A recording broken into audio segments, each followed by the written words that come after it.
I always, the idea of myself as an adult is very different than what it's becoming. When I was a kid, I was always like, oh, I'm going to be fluent in Spanish because that would be like a good work skill. Yeah. And so that I always thought like, yeah, I'll do that. And then I started taking Spanish in middle school and I was like, no, this is not my cup of tea. I'm really bad at this because English is hard enough for me. So like learning another language is difficult. But what if we commit right now to just learn a language this year? By this time next year, let's learn a language. Yeah, we get on Duolingo and we just be like, we're all going to learn how to speak insert language here. Yeah, I want to learn Italian. That's always been my language of choice. Should we do Italian and then we come back in 52 weeks and see if we can speak Italian? Start speaking we do an Italian pod. Yeah.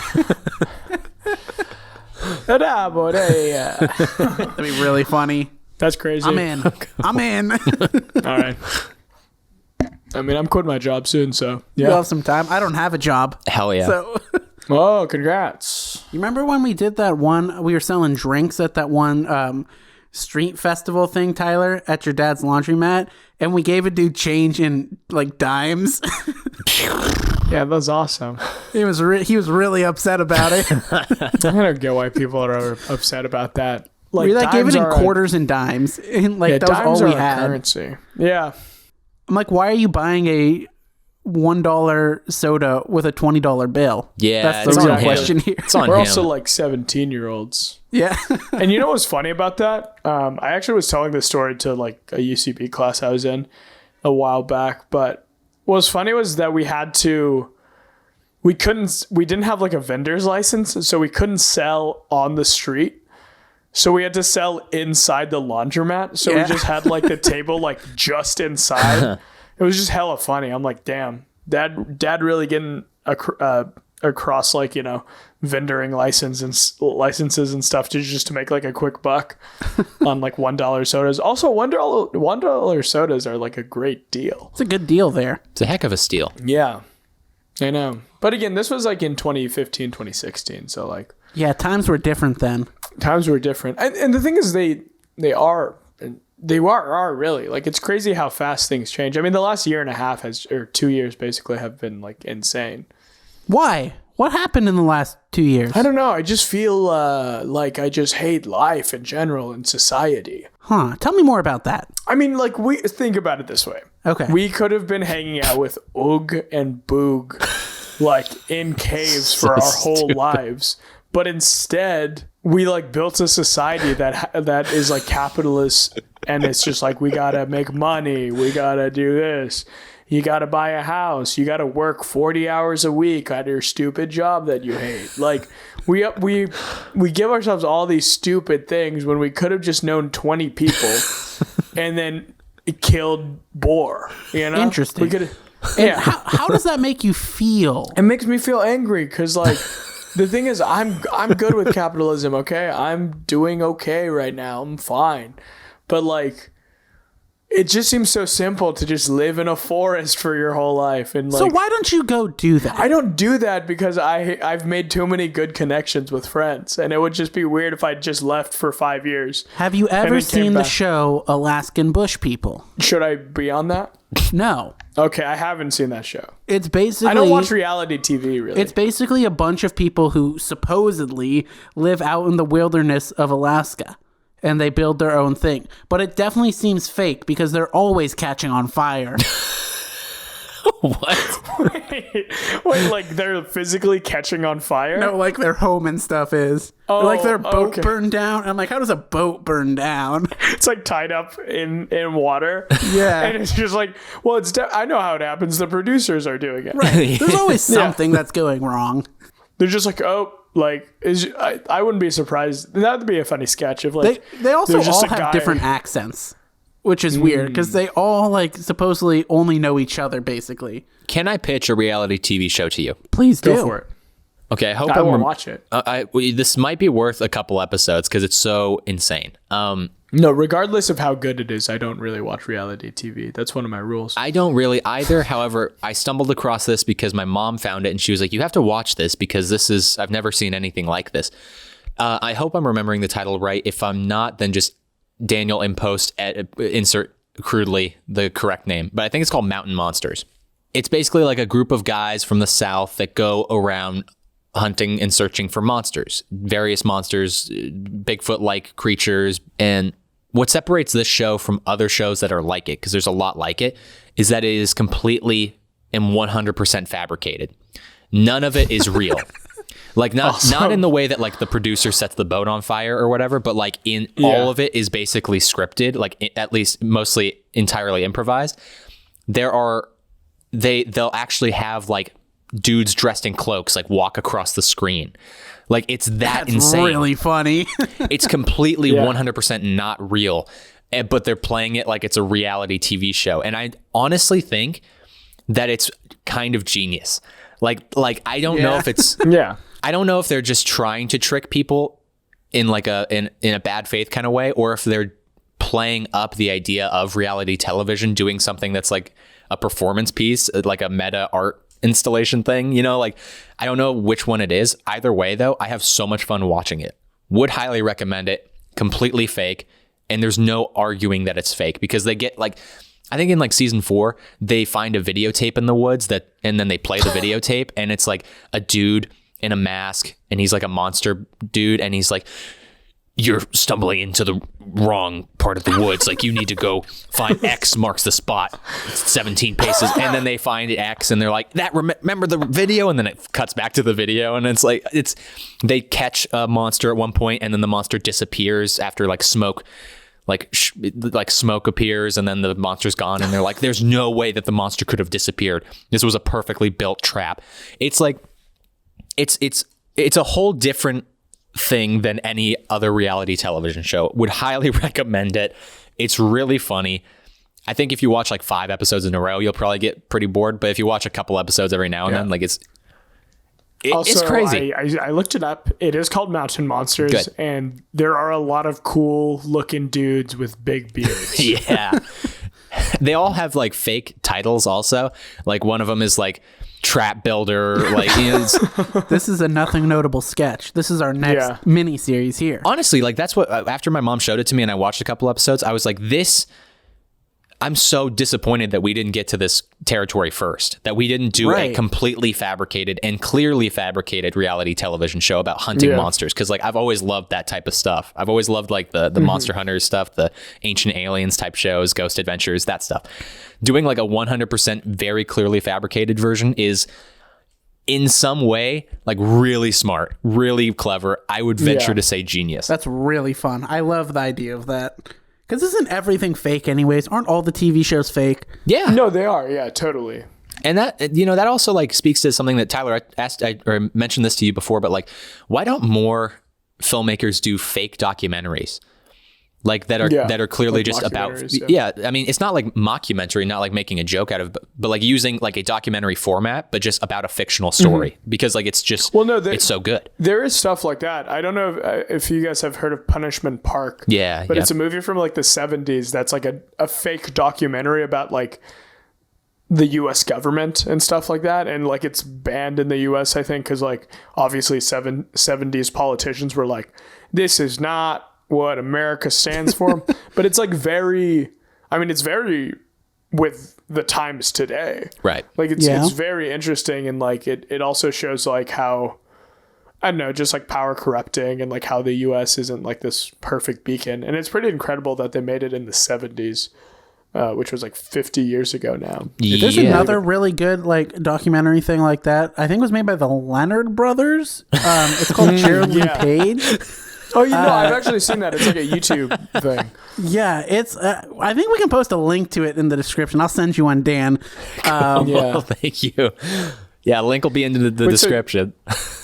So Daniel, what was your pitch on a reality show? Was it just like having a 100% fabricated? Did you have like... Oh, like if we got to this before the Mountain Monsters group got to it? Yeah, no, because you said like you had like a really good pitch for a reality show. But then you talked about a different reality show. Oh no, I was just pitching that as like I was trying to pitch that as the thing. That thing. Okay. But no, I like cool.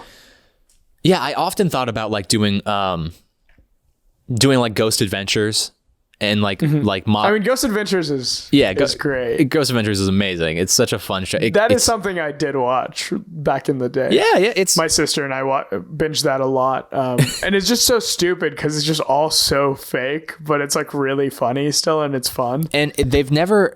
I was watching a little bit of a recent episode, and they're starting to cross into Mountain Monsters territory, where like they are doing stuff that just looks. It appears that Zach Bagans is in on it clearly, like that he knows that he's being a showman, and it's all fugazi. It's a wazi, it's a woozy, it's a fairy dust to quote the boy McConaughey. All right. Wow, he's here. But before but before that, we're just living in a society. No, but before that, they never really crossed that territory where like it was absolutely fake. Like I've never bought into it because I've always thought Zach Bagans was just like a showman. I mean, he lives in Vegas. He has a museum in Vegas. Like that is sort of him. He very much is Vegas.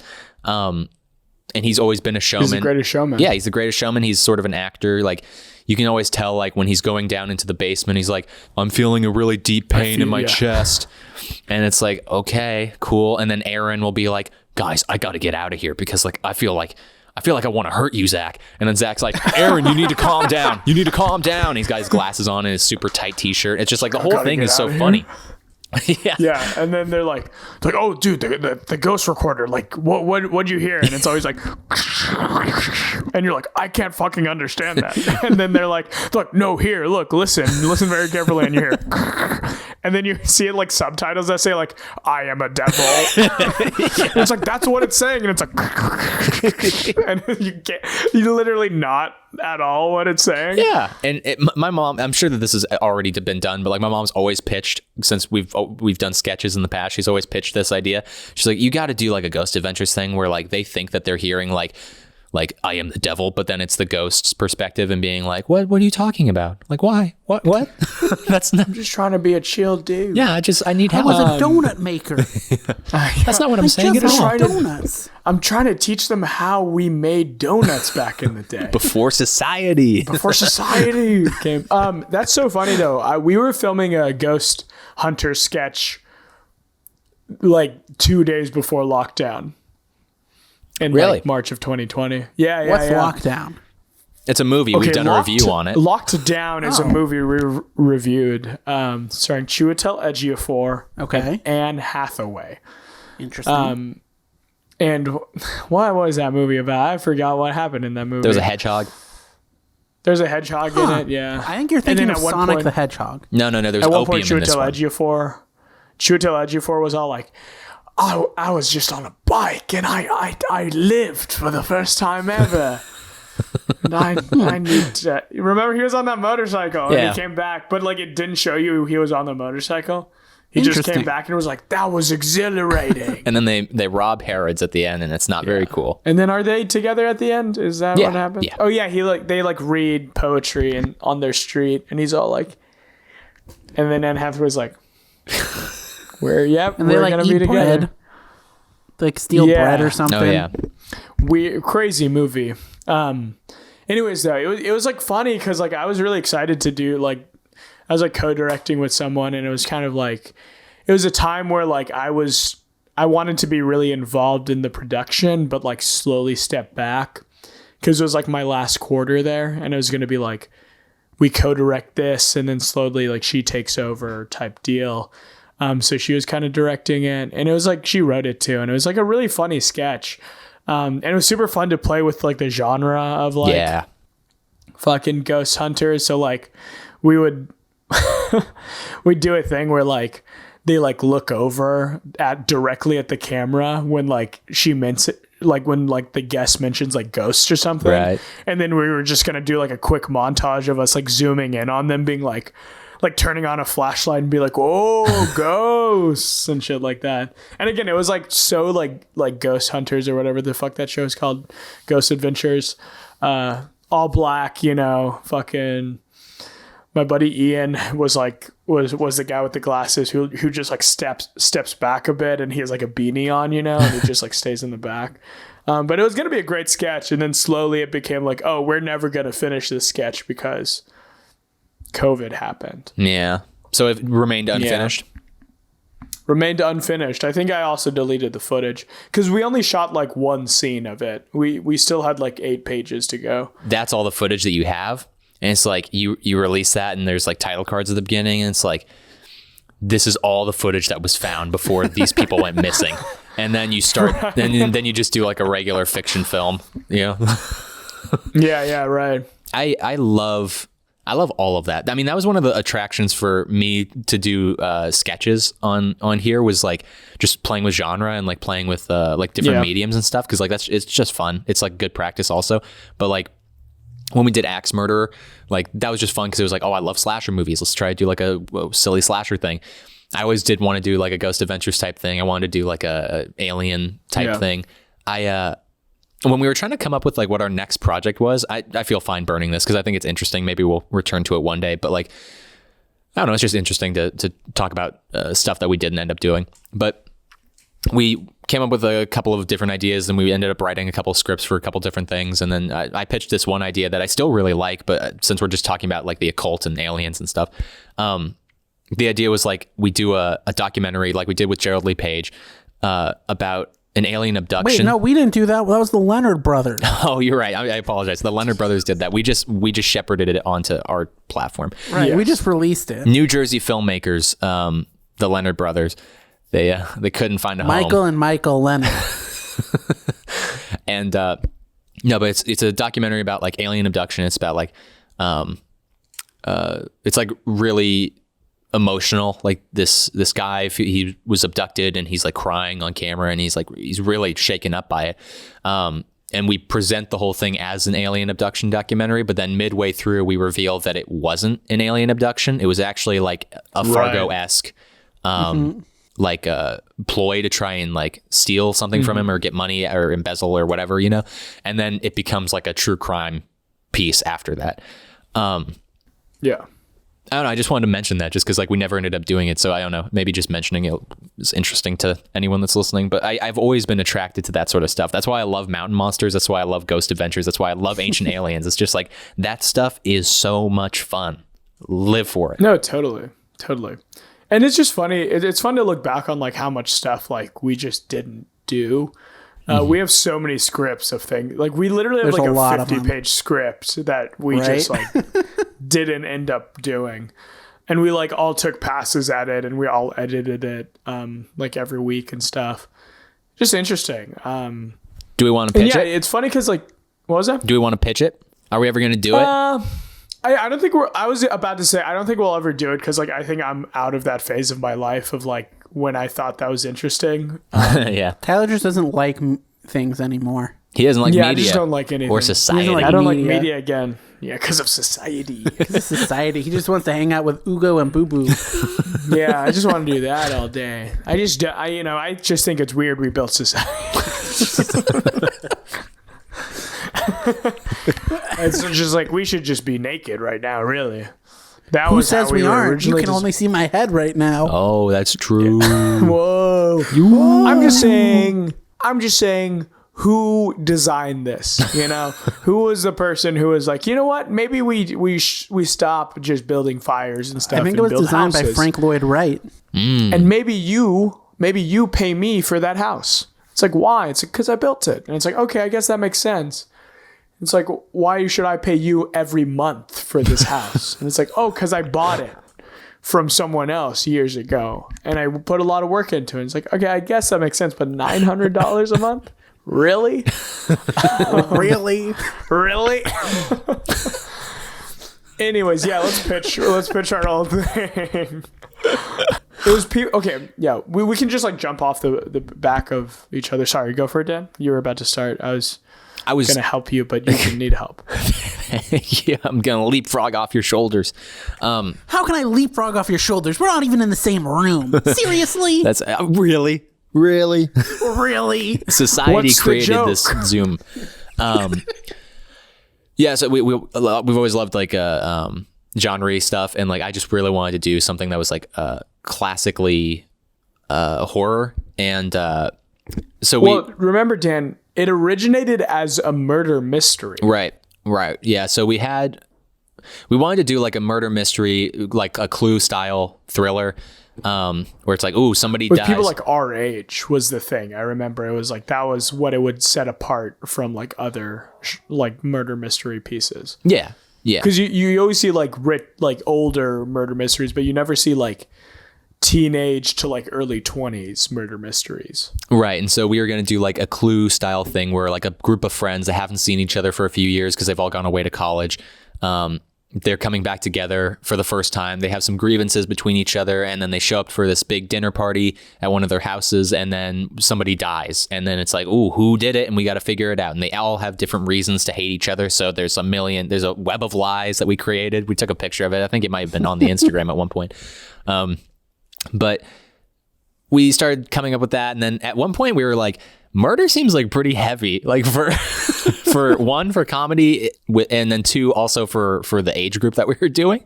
So then we were like, okay, how can we get around that? We tried a couple different ways of getting around that. And then eventually we started to shift it into a different sort of thing, which was more like classically horror and more slashery, mixing like the slasher sort of character, but with like an older aesthetic. You know, it was like the old 50s studio horror films was sort of the musical inspiration for that. But go ahead, Tyler. Yeah, I was just going to say on like the thing of like, we realized that the murderer would have had to be a psychopath in their 20s. And we also wanted to have like a light coming of age, like they all come back together. Cause like they go eat at Denny's. Right. Yeah, exactly. The start of it, like they all like hate each other, and then by the end like they rekindle their friendship that hasn't been a thing for like 3 years. But we couldn't do that if one of them was a psychopath. If one of them's dead If one of them killed one of them. If one of them killed one of them and then ended up at the Denny's at the end, that'd be probably awkward. couldn't have done that. You just killed Jerry and now you're eating a grand slam. Doesn't make sense. And then remembering it also was like, I think one of them like didn't actually die, and then like they would come back at the end and it'd be okay. But again, like it just the guy didn't who work brought with, the cake got like stabbed, right? So but he didn't die. That's in the new version, which is where we decided like, okay, we'll start it off like the lightning strikes with big house in the suburbs, and it's like, ooh, spooky music, da, na, na, na. And then we lots of like tracking shots. We go inside the house. The TV turns on mysteriously, and then there's a newscast, and it's like, be aware that there's a murderer on the loose. Someone's just escaped. Michael Myers basically has escaped from it's not Haddonfield Penitentiary. It's farther away from Haddonfield, but you get my point. But murderers on the loose. And then as like the news anchor is being like, be careful, don't stay inside, don't go, the TV turns off, and then it's our friend Kenny's character, who's like this total dweeb, total like milk toast loser dad bod energy. And now like, talk about his character, not who he is as a real person. I'm kidding, we all love Kenny.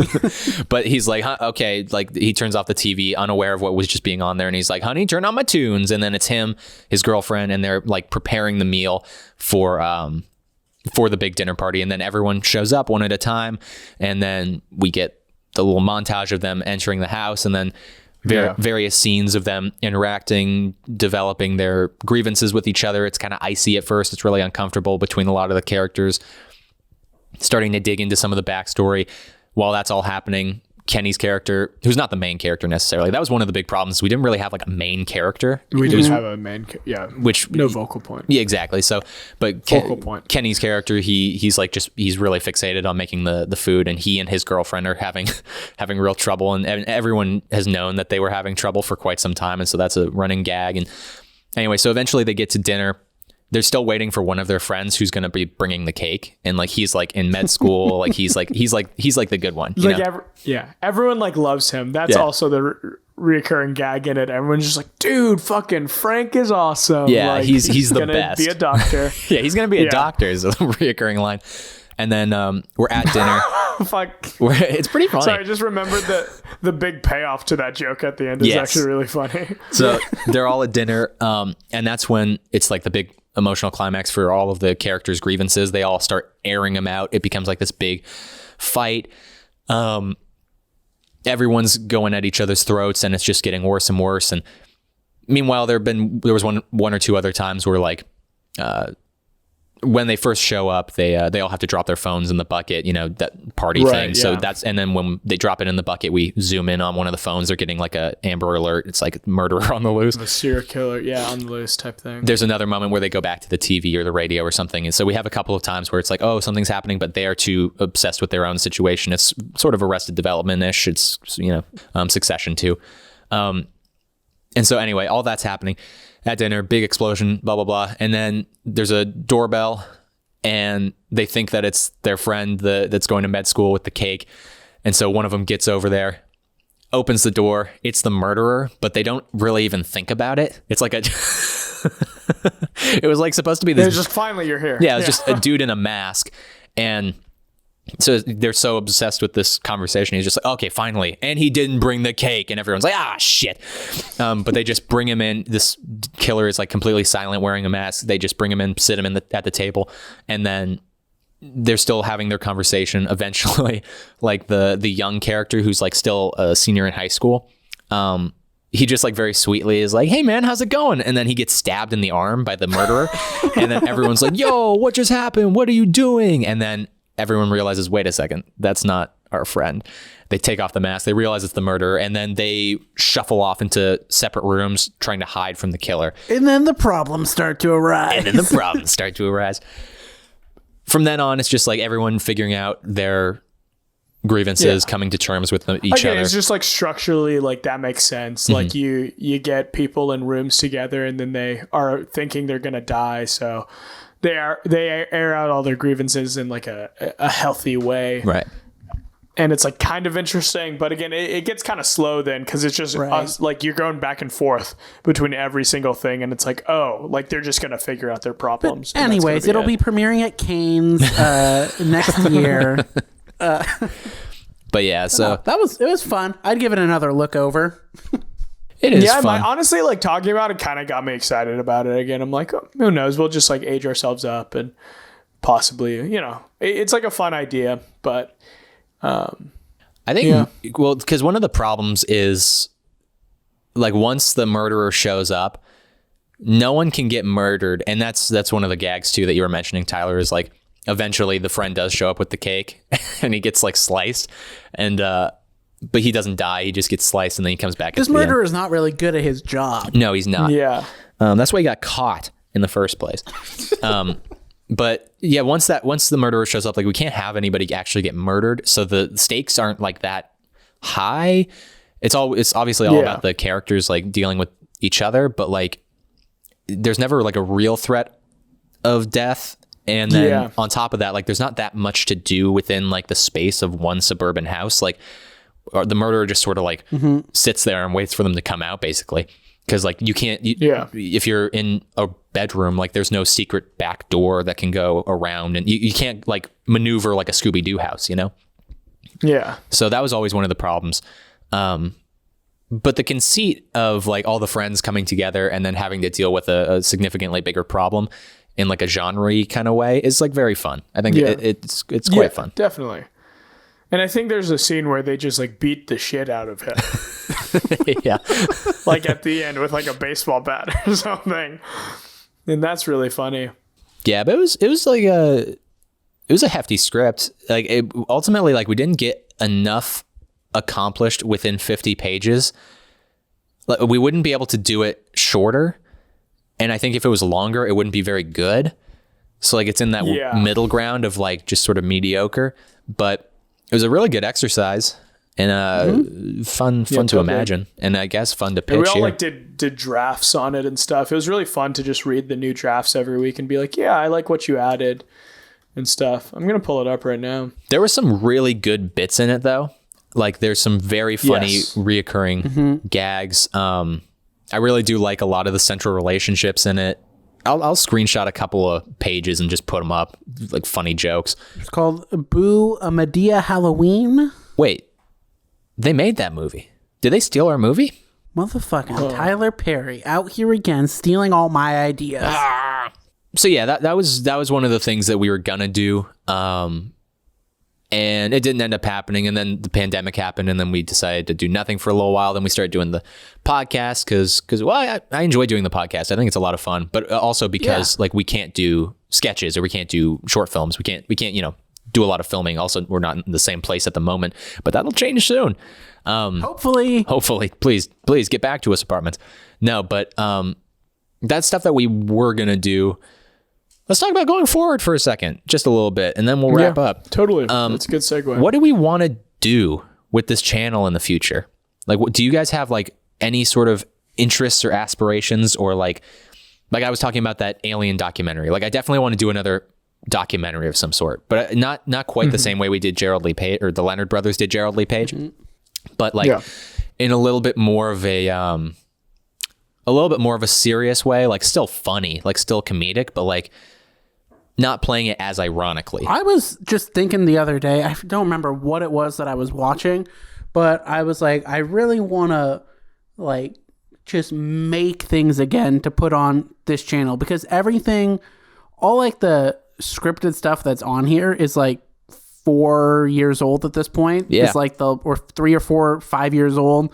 And I'm just really interested to see like how much we've grown in that period of time when we put like all our brains together. Because I think we're all very creative, talented people, and we've all had lots of training in that time span. I just want to see how that would manifest itself. Like, I want to make stuff again. Yeah, totally. I mean, I agree with you, Jack. I think technically the last scripted thing where we had a script and we shot it fully, and it wasn't like a lot of like improv, or like we had an outline and then we did improv, was Aftermath, which came out on my birthday 4 years ago now. Dang. Which is crazy. And yeah, that was a really good one. I mean, we had like David was in it, and David is like so great at everything. David Abrams, shout out. But that was our last scripted thing. Yeah. And again, we shot that like 4 years ago. So I am very interested. I think, like Jack was saying, all our scripted stuff is like pretty solid on the channel, and I think we just would make better things now. And I don't know if that's sketch or not. I mean, I'm down to do sketch again. I kind of miss doing that. But yeah, I mean, I just want to, this thing has always just been practice and like a fun place for us to like create together every week, and then also just hang out, really. So I am excited to do that again. So yeah, I would say that I think making what we used to, but also like maybe sometimes doing a short film here and there, and like just want to make something. And like, yeah, and I think we're all talented people, and we all, I don't know, I think we all excelled at where we were, and now it's just time to come together and, you know, start making again. And it's hard because like there's not going to be a day where it's like, yeah, let's do it.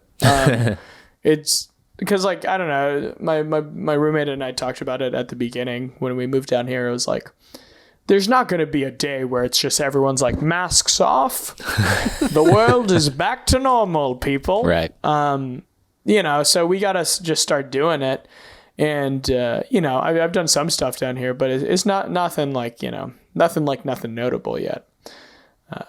And yeah, I think we have a good foundation, and it'd be exciting to fully start shooting sketches again. Because again, I have a fuck ton of sketches that I just have written over the last year. So I'm excited. I'm sure you guys do too. So what about you, Dirty? What about you, Dirty Dan? Yeah, people always say like, don't compare yourself to other people, but like, it's always good to compare yourself to yourself yesterday, or in our case, 4 years ago. Just to see like where you are, if you're growing, if you're not growing. If like we made something way worse, that would be pretty disappointing. But I don't think that's I'd probably just, you know, end myself. Yeah, I don't think that's possible though, because I don't either. I do think that like we're significantly better. I also think like it was the sketches that we were doing were, I mean, so much of it was about the process as opposed to the sketches. It was like, let's make 15 sketches in 2 weeks, like so that we can. That's not smart. No, it's not smart, but it was smart for us because I think it was really important and helpful for like us to grow. But like, right, for in terms of like if you want a quality thing, making it in like 3 hours is not a smart way to go about it. Of course not. My last two thoughts I have on this whole thing is Number one, when we were making that first batch of sketches back in the day and we were sharing them, I had someone who I went to college with who said to me, why do you keep sharing all these stupid fucking sketches? And what I want to say to that is, number one, fuck you. And number two, fuck you. Hell yeah. And my second thought was, I am very much looking forward to 2021 or 2022. I think it's gonna be a good one. I think we're gonna make some cool shit, and I'm excited for it. Cool. This has been the Nothing Notable podcast. I've been Tyler Justin Pruyn. I've been Jack Patrick Hubert. I've been Daniel Gregory Elmore. And I've been Kenneth Allen Staff. What? Thank you and good night.